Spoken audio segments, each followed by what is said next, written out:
Bismillahirrahmanirrahim. Assalamualaikum warahmatullahi wabarakatuh.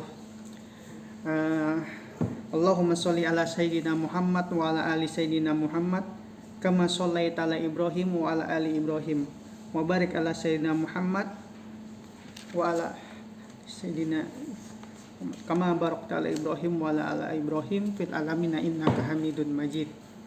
Rabbi shrah sadri wa yassir li amri walil uqdatan min lisani yafqahu qawli. La hadati khususan Rasulullah sallallahu alaihi wasallam sayyidullahul Fatihah. A'udzu billahi minasyaitonir rajim. Bismillahirrahmanirrahim. Alhamdulillahirabbil alamin arrahmanirrahim maliki yaumiddin. Iyyaka na'budu wa iyyaka nasta'in ihdinas siratal mustaqim siratal ladzina an'amta 'alaihim ghairil maghdubi 'alaihim waladdallin. Allahumma sholli ala ajjati al hadiyati allati bil falakil jamal. Allahumma sholli ala sayyidina Muhammadin nurizat sirri sarifi syairi asma'i wa sifat wa ala alihi wa barik wasallam. Allahumma sholli ala sayyidina Muhammad wa ala ali sayyidina Muhammad. Allahumma sholli ala sayyidina Muhammad fil awali, Allahumma sholli ala fil akhiri, Allahumma sholli ala fil mala ala ila yaumiddin. Allahumma sholli ala Muhammad fil awalina, Allahumma sholli ala fil akhirina, Allahumma sholli ala ya ahlal bait, Allahumma sholli ala Muhammad wa ala ali sayyidina Muhammad. Assalamualaikum sahabat-sahabat mawas diri di sepenjuru Nusantara. Jadi ada beberapa kitab di sini. Rasanya ini dari pesantren yang diringkas di sini. Ini kalau nggak salah saya dapat tahun 2012. Waktu saya masih sibuk-sibuknya belajar ilmu Nahwu Shorof di pesantren kakak saya, Ustadz Abdurrahman Al-Hafidz. Dan alhamdulillah sampai sekarang masih belajar nih, belum tamat-tamat. Malah keduluan malah belajar ilmu-ilmu usuluddin ketimbang ilmu cara baca Al-Qur'annya. Jadi ini ada kitab terjemahan yang bagus yang untuk kita babat. Jadi ini kitab ini lebih pada ilmu usuluddin atau ilmu mengenal Allah. Nih, bismillahirrahmanirrahim. Kalau kita sembahyang kemana nih? Nih, lihat nih. Semuanya dia menjelaskan ada 4. Kiblat dada ke Baitullah, kiblat mata ke sejadah, kiblat bacaan ke pendengaran. Kiblat hati kita kepada sirullah atau rahasia suci lagi suci. Kalau kita sembahyang itu siapa yang menyembah dan siapa yang disembah. Di sini dijelaskan dalam kitab ini ada 4 macam. Dijelaskan di sini dibagi sama beliau penulis ini. Kalau orang syariat yang diikutinya adalah Al-Quran. Kalau orang torikot yang diikutinya adalah Nabi Muhammad SAW. Kalau orang hakikat yang diikutinya adalah Allah Subhanahu Wa Taala. Dan kalau orang makrifat yang diikutinya adalah sirullah, rahasia yang suci lagi suci. Nah, pernyataan yang ketiga lagi, kalau kita takbiratul ilham, siapa yang ada? Ketika Allahu Akbar, ada 4 macam. Dijelaskan di sini. Kalau syariat, ya kan, yang ada namanya manusia. Kalau torikot yang ada namanya Muhammad. Kalau dalam segi hakikatnya, ilmu hakikatnya, sebenarnya yang ada namanya Allah Subhanahu Wa Taala.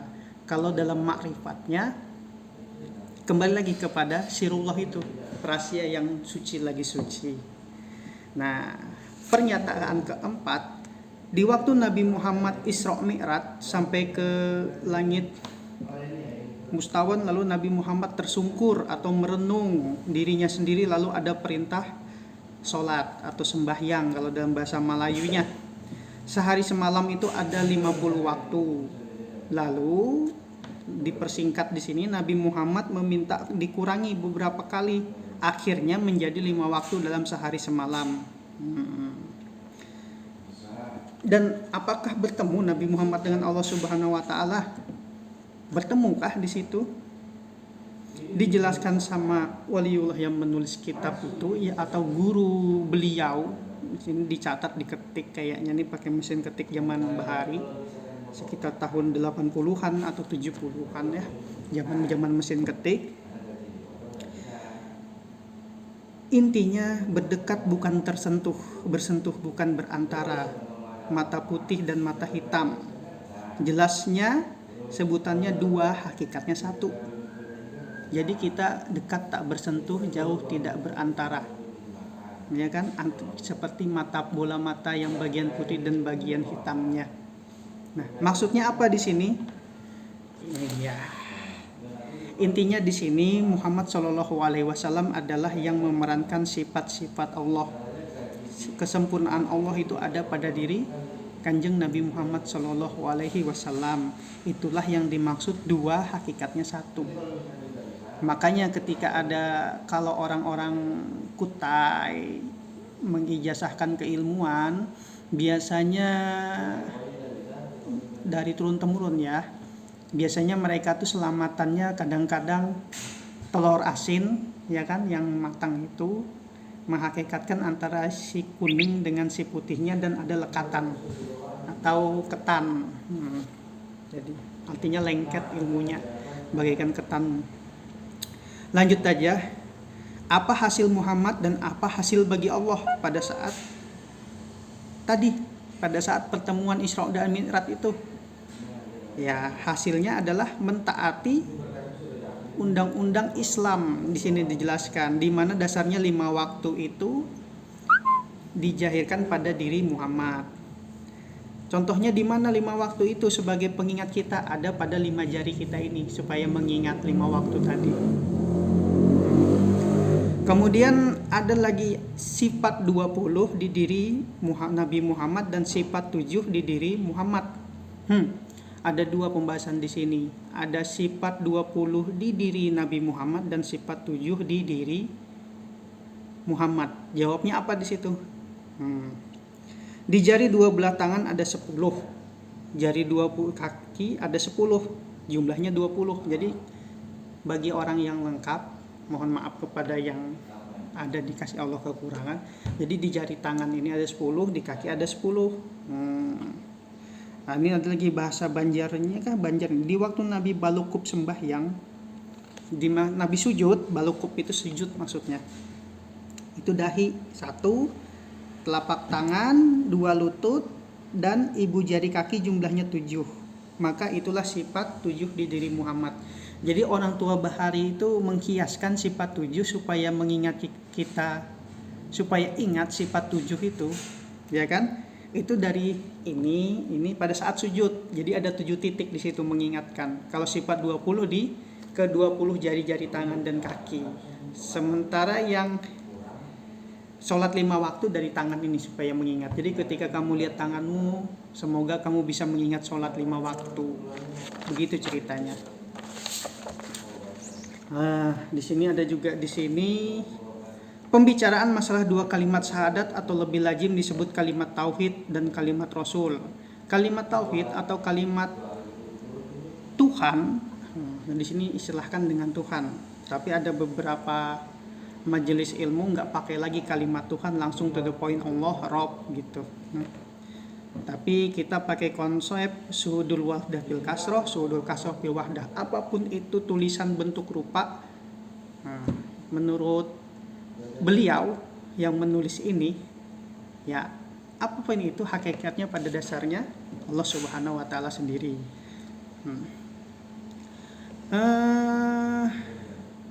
Kalimat Allah, kalimat Tuhan, nur, ada istilah nur, ada istilah roh, ada istilah zat, ada sifat, asma, af'al. Tuhan, Allah Subhanahu wa Ta'ala, Adam dan Muhammad. Nur itu rupanya suci, roh itu napas perjalanannya, zat adalah dirinya, sifat kenyataannya, asma kebesarannya, af'al kelakuannya, Tuhan pangkatnya, Allah Subhanahu wa Ta'ala jabatannya, Adam batang tubuhnya, Muhammad kejahiran atau kebesarannya. Ini. Kemudian kalimat Rasul ada 10 macam. Hati, akal, pikir, paham, mengerti, iman, ilmu, Islam, tauhid, pelajaran. Jadi ketika 10 tambah 10, inilah sifat 20 yang ada pada diri nih. Kemudian ada lagi di sini Pernyataan ke-8, isi alam dunia dan isi alam akhirat ada berapa? Isi alam dunia ada 4 persangkaan. Ini versi para guru-guru bahari ya. Nanti kita padukan sama kitab-kitab ulama, karena hari ini kita lebih babat ilmunya guru bahari yang diterjemahkan pakai bahasa Banjar rasanya ini. Yang pertama alam ilmu palakian, kedua alam ilmu kemudaan, alam ilmu bedukunan, yang keempat alam ilmu kesempurnaan. Inilah 4 alam yang harus kita ketahui. Pertanyaan ke-9, dasar diri dari Allah ada 4 macam, yaitu zat, sifat, asma, af'al. Dasar diri dari anasar, dasar itu anasar. Anasar Adam juga ada 4 macam. Adam, tanah, air, angin, api. Avatar coy. Kemudian dasar diri dari Muhammad ada 4 macam. Muhammad itu kejadian inilah. Yang namanya Muhammad itu adalah batang tubuh kita, entah laki-laki atau perempuan, namanya disebut dengan istilah Muhammad. Beda dengan Nabi Muhammad SAW. Itu ilmu bahari menyatakan Muhammad tuh entah laki-laki atau perempuan, tuh batang tubuhnya bernama Muhammad. Nah, di sini dasar diri dari Muhammad ada 4 macam, itu mada, madi, mani, manikam. Ini nanti ketika masing-masingnya di tempat laki-laki ada tempatnya sendiri, di tempat perempuan ada sendiri tempatnya. Kemudian dasar diri dari bapak nih, dari bapak ada 4 macam juga, tulang, sumsum, otak, kulit. Sementara dari ibu daging, darah, urat, bulu, dijelaskan di sini. Sekarang yang kita bicarakan ada 4 perbicaraan. Ada fikih, tauhid, usuluddin, dan tasawuf.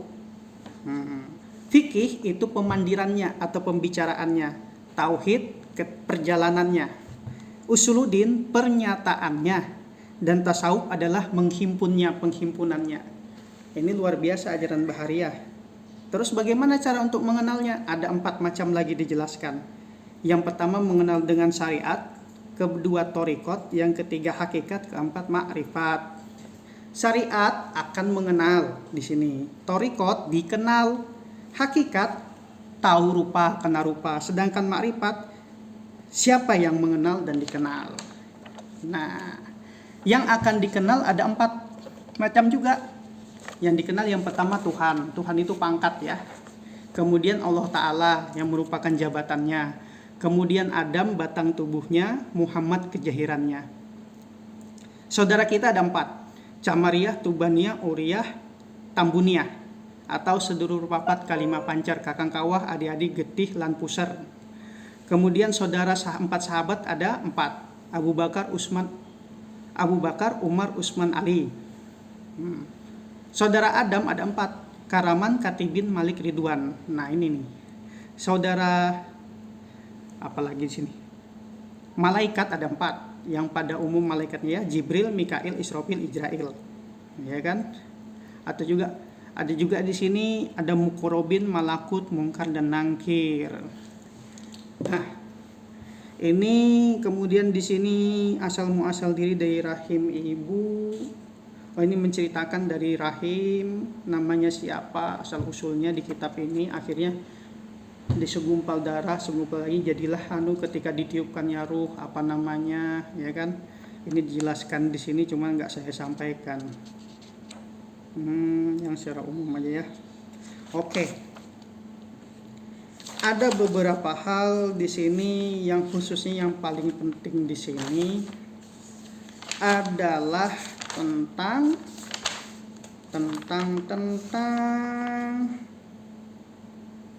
sholat, kayaknya yang penting di sini ya. Tentang sholat. Terus nanti yang akan kita bahas tentang martabat nafsu. Karena orang banyak salah kaprah. Oh nafsu. Oh ini salah nafsu. Padahal nafsu itu ada punya kedudukan dan martabatnya. Ini dijelaskan ini. Nah, ya sudah. Martabat nafsu. Oke. Ini haji tentang tentang haji, kemudian tentang sholat, tata cara sholat Lailatul Qadar, tentang peristiwa apabila turunnya Nur Muhammad bertepatan pada Senin 12 Rabiul Awal dalam siklus 300 tahun. 300 tahun pertama Nabi lahir, berhala yang mengelilingi Ka'bah hancur. Setelah itu terjadilah perang gajah lawan bulung ababil, kemudian terjadi perang Badar. 300 tahun kemudian terjadi perang orang Islam lawan orang Islam, Bani Abbas lawan Bani Umayyah. 300 tahun kemudian terjadi perang salib, ya kan? Perebutan kota Roma oleh kaum Kristen hingga masjid dijadikan gereja. 300 kemudian terjadi perang dunia pertama, kemudian abad 14 menuju abad ke-15 tepatnya hari Senin 12 Rabiul Awal terjadilah perebutan kekuasaan antar umat Islam khususnya di Indonesia, dan belum ada seorang raja atau presiden yang dipimpin oleh orang buta kecuali negara kita. Wow, keren. Ya mungkin ini dulu ya tentang ini, awal asal muasal. Semoga ilmunya bisa ditelaah dan semoga bermanfaat. Kayaknya ini dari Banjarmasin nih, ajaran dari Banjar nih. Wabillahi taufiq wal hidayah wa ridho wal inayah. Wassalamualaikum warahmatullahi wabarakatuh.